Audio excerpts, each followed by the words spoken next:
ભાઈ ખાસ તો કલેક્ટરે એક આવેદન દેવા આવ્યા છો ખેડૂતોના પ્રશ્નને લઈને આપ જિલ્લાના અગ્રણી છો, શું કહેશો?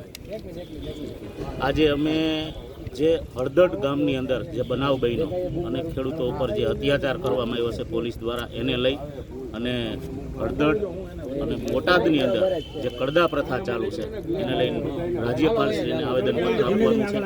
તો એને લઈ અમે આજે આવેદનપત્ર આપવાના છીએ.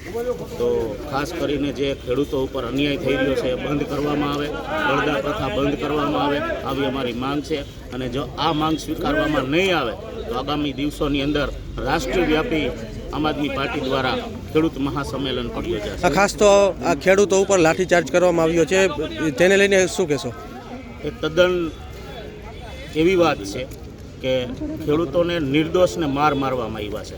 આની પહેલાં પણ આવા બનાવો બનેલા છે. તો અમારી સરકારને પણ રજૂઆત છે કે આવા બનાવો અટકે અને જ્યારે કોઈ ન્યાયની માંગણી માટે શાંતિપૂર્ણ આંદોલન કરતા હોય તો એને સપોર્ટ કરવામાં આવે.